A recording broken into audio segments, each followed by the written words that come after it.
یا عبادی الذین اسرفوا علی انفسہم لا تقنطوا من رحمت اللہ ان اللہ یغفر ذنوبا جمیعا۔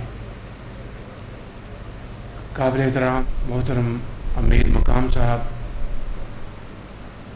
وفاقی وزراء، chairman N D M A general Inam Haider, chief secretary I G police K P, اور انتہائی قابل احترام بزرگوں، بھائیوں اور بہنوں، السلام علیکم۔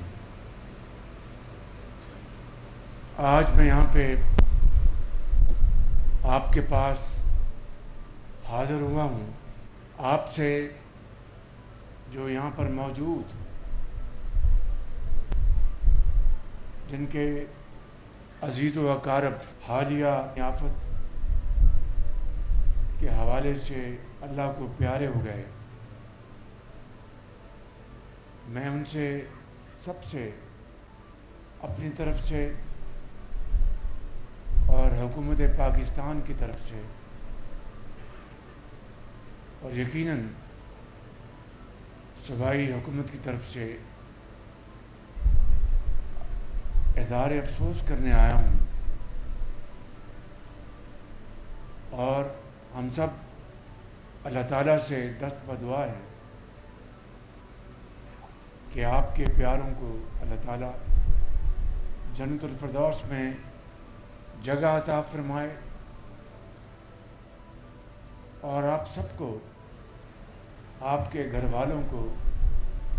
صبر جمیل عطا فرمائے کہ یہ آنن فانن بادل پھٹے اور انتہائی شدت سے جو پانی پہاڑوں سے پتھروں کو لے کر، درختوں کو لے کر طغیانی کی شکل اختیار کی، اور موقع بھی نہیں ملا اور وہ آنن فانن اس دنیا سے کوچ کر گئے، اس سے بڑھ کر اور کوئی یقیناً آپ کو صدمہ نہیں پہنچ سکتا۔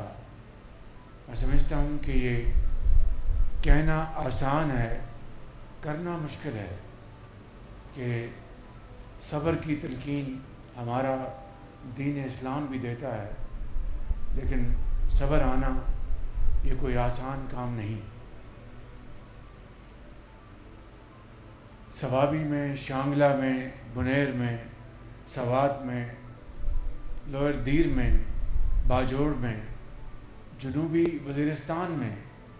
اور مانسیرا میں یہ جو پچھلے چند دنوں میں یہ جو واقعات ہوئے ہیں، اس سے پاکستان کی ہر آنکھ اشک بار ہے۔ تقریباً 350 سے زائد ہمارے بہن اور بھائی کے پی میں شہید ہوئے ہیں، سینکڑوں زخمی ہوئے ہیں، اور ابھی بھی کچھ لاپتہ ہیں۔ اسی طریقے سے پنجاب میں، سندھ میں، بلوچستان میں، آزاد کشمیر میں، گلگت بلتستان میں، سب اگر آپ ملائیں تو یہ 700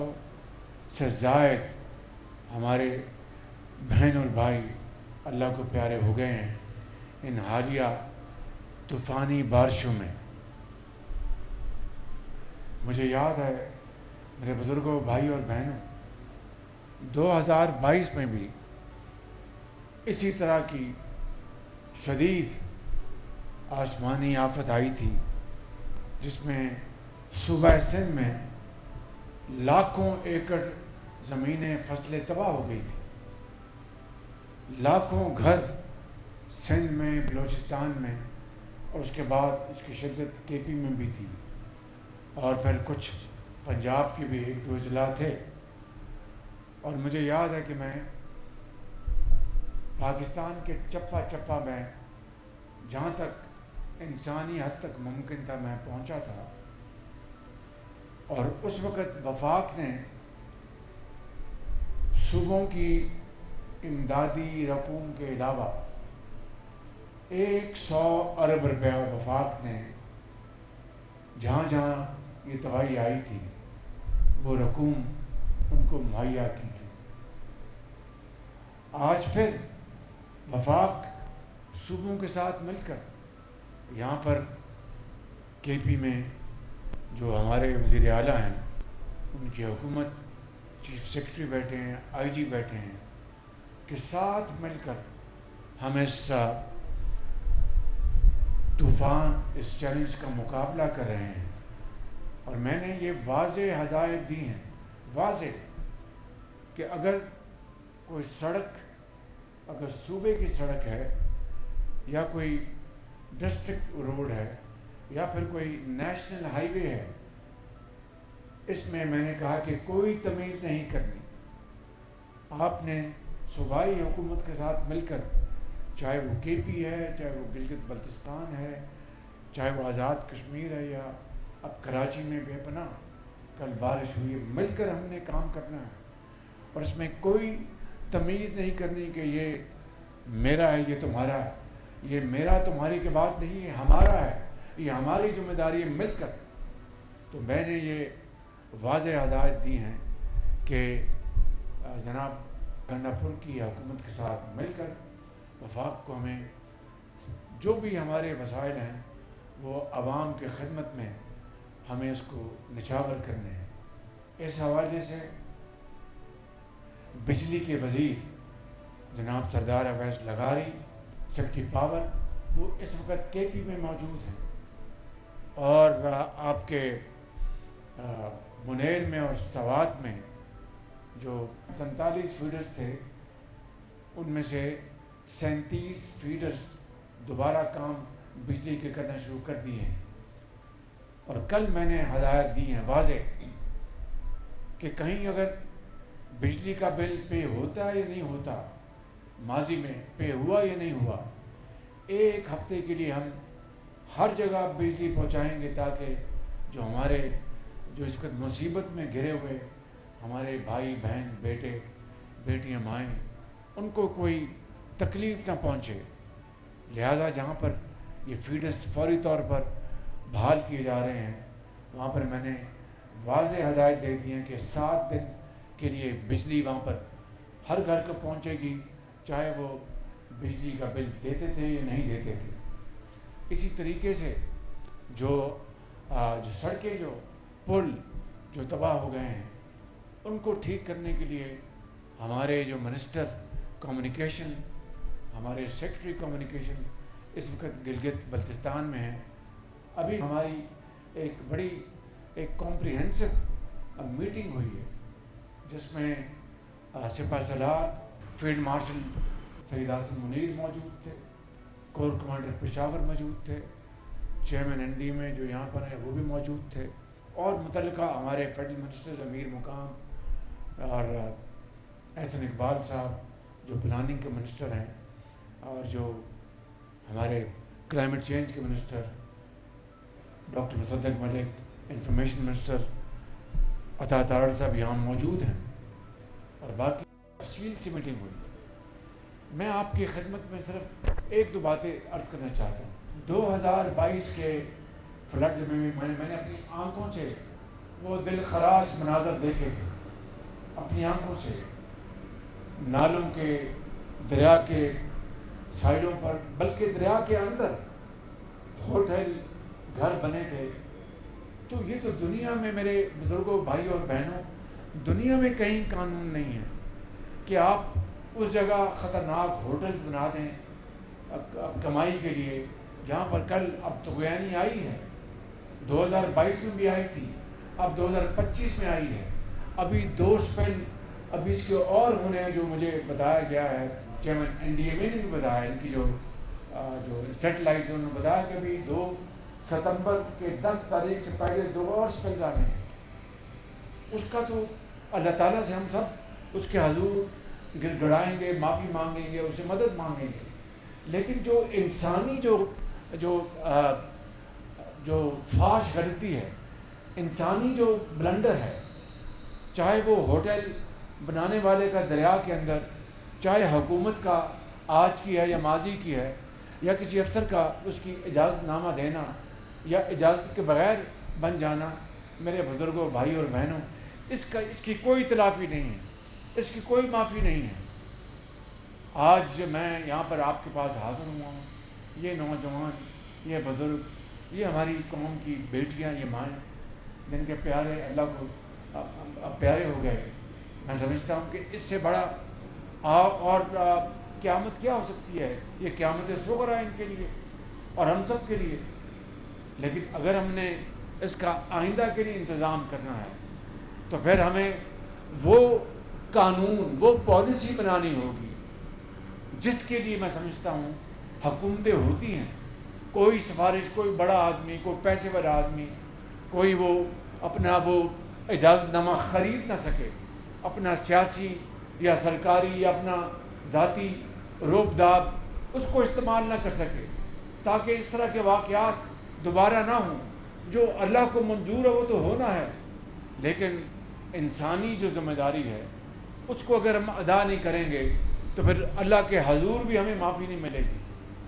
تو آج جو ہم نے میٹنگ کی اس میں نے اس طرح بتایا کہ ہمارے وزراء جو اس پر بیٹھے ہیں، صوبائی حکومت دن رات کام کر رہی ہے۔ میں علیم امین گنڈاپور صاحب کو شکر گزار ہوں، چیف سیکرٹری کا، آئی جی کا، افواج پاکستان دن رات کام کر رہی ہیں، فیلڈ مارشل عاصم منیر کی سربراہی میں ابھی ہم نے بڑی تفصیل سے میٹنگ کی، اور کہاں کہاں سے وہ یونٹس بھجوا رہے ہیں۔ ایک طرف ہمارا خوارج کے خلاف مقابلہ ہے، دہشت گردی کے خلاف مقابلہ ہے، وہاں پر ہمیں ہمارے جوان اور افسر شہید ہو رہے ہیں، اور دوسری طرف آج یہ آفت کا مقابلہ، اور افواج پاکستان سید عاصم منیر نے ان کو حکم دیا کہ وہ جہاں جہاں پہنچ سکتے پہنچیں، اپنے دکھی بھائیوں اور بہنوں کی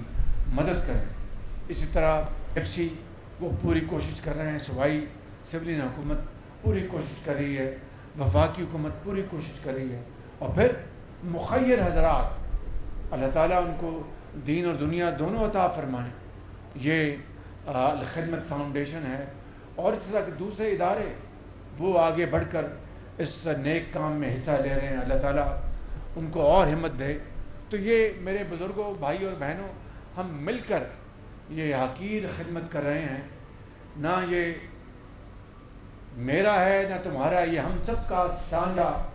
یہ چیلنج ہے، ہماری سانجھی ذمہ داری ہے، مشترکہ ذمہ داری ہے۔ وفاق کے تمام وسائل آپ کی خدمت میں ہم نچھاور کریں گے، صوبائی حکومت جو اپنے مسائل ہے وہ آپ کی خدمت میں نچھاور کر رہے ہیں۔ تو یہ مل کر ایک گھر ہے، پاکستان ایک گھر ہے جس کے 4 صوبے یعنی 4 فرد ہیں، تو ہمیں مل کر دکھ اور سکھ ہمیں اس میں شریک ہونا ہے۔ نہ یہ کوئی سیاست ہے، نہ یہ کوئی ریاکاری ہے جہاں پر صرف سیاسی دکان چمکانے کے لیے میں آگے بڑھوں اور باقیوں کو ساتھ لے کر نہ چلوں۔ یہ پاکستان کی جو بنیاد اس کے خلاف ہے، لہٰذا میں علی امین صاحب کو، جہاں پر ان کی حکومت کو ستائش پیش کرتا ہوں، جہاں پر میں سپہ سالار سید عاصم منیر صاحب کو ستائش پیش کرتا ہوں، افواج پاکستان کے افسران کو، صوبائی حکومت کے وزراء کو، افسروں کو، وفاقی وزراء افسروں کو، میں آپ سب کو سلام پیش کرتا ہوں جو اس وقت بڑی جرأت کے ساتھ آپ اس کا مقابلہ کر رہے ہیں۔ میں واپس جا کر 1-2 دنوں میں میٹنگ بلاؤں گا، اس میٹنگ میں چاروں جو صوبائی وزراء اعلیٰ اور ان کی جو چیف سیکرٹریز کو میں دعوت دوں گا، اور اس میں ایک فیصلہ کرنا ہے کہ آئندہ بھی دریا کے اندر یا دریا کے ساتھ خطرناک جگہ پر ہوٹل، ریسٹورنٹ یا اور چیزیں جو بنائی ہیں نالوں کے پاس، اسی طرح بنانا، اسی طرح جو وفاق کے یہ صوبے کے پیسے ہیں وہ اس طرح خرچ کرنے ہیں کہ ہم نے ان پیسوں کو اپنی نوجوان نسل کے لیے، بچوں اور بچوں کی تعلیم کے لیے، علاج کے لیے یہ پیسے استعمال کرنے ہیں۔ اپنی حکومت کے ساتھ، صوبائی حکومتوں کے ساتھ فیلڈ مارشل سید آصم منیر کے ساتھ دن رات کوشش کر رہے ہیں، ملک کی معیشت کو ہمیں درست کرنا ہے. اور دوسری طرف اگر ہم خود فاش غلطیاں کریں گے، اور چاہے کرپشن ہے، میں چاہے وفاق کے صوبے میں کسی کی بات نہیں کر رہا، مشترکہ بات کر رہا ہوں کہ اس کی خاطر سفارش مانیں گے غلط، اور ایسی جگہوں پر، خطرناک جگہوں پر، ہوٹلز اور ریسٹورانٹس اور دوسرے جو دکانوں کی اجازت دیں گے، تو میں سمجھتا ہوں کہ نہ خدا معاف کرے گا دنیا میں، نہ اگلے جہان میں معاف کرے گا. اور پاکستان کے پاس جو پونجی ہے وہ محدود ہے. ہمیں تو یہ وسائل جو ہمیں آج جو ہماری فرض ہے، میرے فرض کی ادائیگی کا حصہ ہے کہ میں یہاں ہوں، وزیر اعلیٰ صاحب جو یہاں پر خرچ کر رہے ہیں میں کر رہا ہوں، یہ ہمارا فرض ہے. لیکن یہی وسائل ہمیں تعلیم کے لیے، آپ کے بچوں کی تعلیم کے لیے، ان کے اسکولوں کے لیے، اسپتالوں کے لیے، اس کے اوپر استعمال کریں تو کس طرح یہ قوم آگے بڑھے گی، کاروبار آگے بڑھے گا. تو میں سمجھتا ہوں کہ جہاں پر قدرتی آفت آئی ہے، جہاں پر اللہ تعالیٰ کی رضا ہے، وہاں پر ہم صرف اپنا سر اس کے آگے جھکا سکتے ہیں اور اس سے رحم مانگ سکتے ہیں. لیکن جو انسانی غلطی کا ازالہ اگر ہم نے نہ کیا تو آئندہ پھر یہ خدا نخواستہ یہ حالات اس طرح رہیں گے. کیونکہ آپ کے علم میں ہے کہ پاکستان ان دنیا کے پہلے 10 ممالک میں ہے جہاں پر یہ جو کلاؤڈ برسٹ یا فلیش فلڈ آئے. ہم اپنا جغرافیائی لحاظ سے دنیا کے اس حصے میں ہیں کہ ہم بغیر کسی قصور کے اس کے آ گئے ہیں. لیکن اس کا 2022 کا آپ دیکھ لیں فلڈ، یہ 2025 کا فلڈ دیکھ لیں، تو اس سے ہمیں کیا سبق ملتا ہے کہ ہم وسائل اکٹھے کریں اور اپنی جو کنسٹرکشن ہے وہ مضبوط بنائیں. اور تمام ایسے علاقے جہاں پر اب پہاڑ سے جب ریلا آئے گا، پتھر بڑا بڑا 2-2 ٹن وزنی آئے گا اور مٹی آئے گی، تودا گرے گا تو کیا ہوگا؟ تباہی ہوگی. اگر ہم نے نالوں کے ساتھ خطرناک جگہوں پر یہ تعمیرات نہ کی ہوتی تو میں سمجھتا ہوں کہ شاید تباہی ہوتی، مگر ایک نہ ہوتی. تو میں سمجھتا ہوں کہ یہ ہمیں اس کے اوپر تحریک چلانی ہے. آپ کو میرے ساتھ اور تمام اپنی حکومت کے ساتھ مل کر تحریک چلائیں کہ ہم اب ندی نالوں اور دریاؤں کے ہونے دیں گے. آپ کو اللہ تعالیٰ نے بڑی ہمت اور بڑا آپ کو طاقت دی ہے. تو میں سمجھتا ہوں کہ یہ آج ہماری اخلاقی، مذہبی، ملی، سیاسی ذمہ داری ہے کہ ہم اٹھ کھڑے ہوں اور اس تحریک کا ساتھ دیں کہ ہم ان تمام خطرناک جگہوں سے. اور پھر میں یہ بات میں ابھی کہتا ہوں کہ ان تعمیرات کو ہٹانے کے لیے جہاں پر صوبائی حکومتوں نے وسائل دینے، اور وفاق کو بھی، مجھے بھی اگر اس میں حصہ ڈالنا پڑا تو میں ڈالوں گا تاکہ یہ تمام تعمیرات وہاں سے ہٹیں اور وہاں پر آئندہ کے لیے خطرہ جو ہے بہت کم رہ جائے. اسی طرح درختوں کا کٹاؤ جو ہے، ایک درخت جنگلوں سے کاٹنا، اس نے بھی اس میں حصہ ڈالا ہے. اگر درخت وہاں پر ہوتے، مضبوط ہوتے، نہ کٹے ہوتے تو پانی کے بہاؤ کو، پتھروں کو روکتے. میں تفصیل میں نہیں جا رہا، آپ اچھی طرح جانتے ہیں. اللہ تعالیٰ ہم سب کا حامی و ناصر ہو. اللہ تعالیٰ پاکستان کو آباد رکھے، آپ سب کو خوشحال اور آباد رکھے. اور میں مولانا آپ کو ذمت دوں گا، آئیں اور جو اللہ کو پیارے ہو گئے ہیں ان کے لیے دعائیں مغفرت فرمائیں.